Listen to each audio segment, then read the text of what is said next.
Hey everyone, Nam here again, back to do a miscarriage of justice video, and this time I'm going to do the case of George Stinney Jr. Now, George Stinney Jr. was a black boy, and I have to make the context of that important to this video because this takes place uh, pre-1960 civil rights, protests and fights for that. This happened in 1944. George Stinney Jr. He was, as I mentioned, a little black boy, and he and his sister were out walking one day. This took place in March, and they ran into two white girls, and they were just asking if they knew where they could, pick some maypop flowers.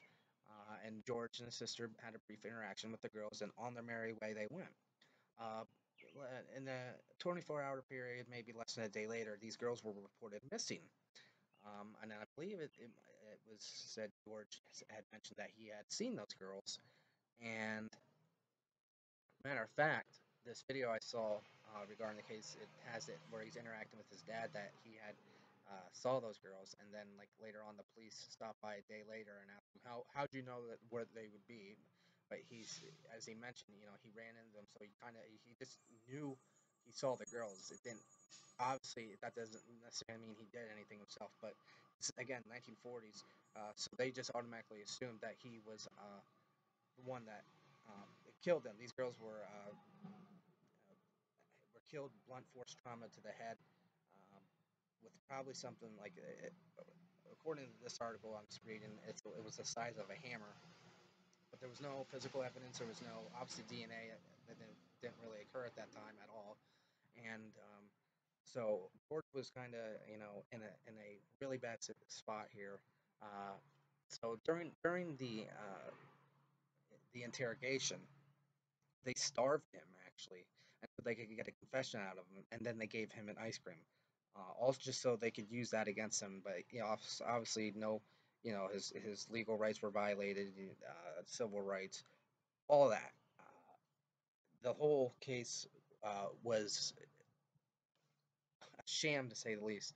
Uh, and it had to be, tied to racism. I mean, think about it. Also during the trial, there was, I believe I read somewhere also, there was no blacks allowed admitted into it while it was going on. Meanwhile, it was open to all the whites. And matter of fact, where George had lived in the city where he lived, his neighborhood was actually separated, figuratively and literally, by uh, the white part of town and the black part of town. So already, again, another big disadvantage George was already in.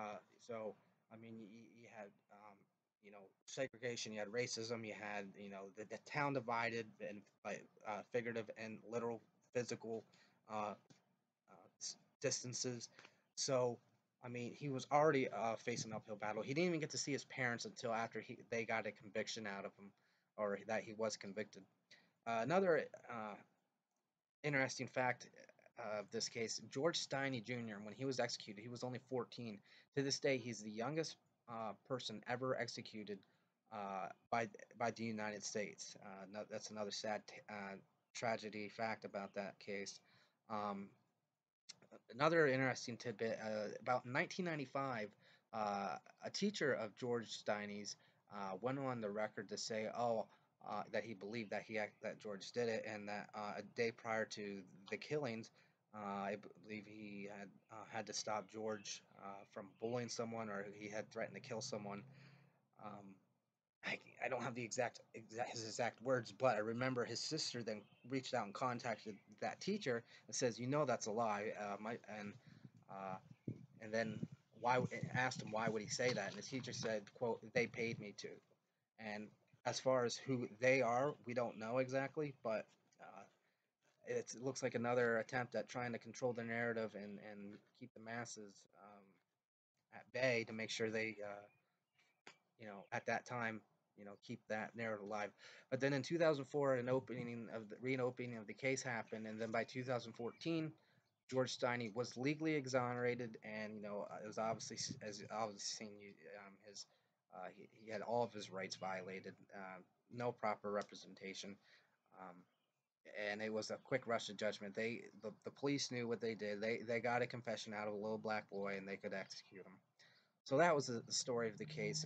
I'll leave a link in the description of my video below. You can actually see the case, a little movie about it that was made, and you can check it out for yourself. Feel free to let me know what you think. I always love talking to people. I know right now I'm not getting many views, but I just hopefully I can create some sort of forum and just where you can, some dialogue and just learn and just interact with others. With that said, though, as always, I'm Nam, and always use your noodle.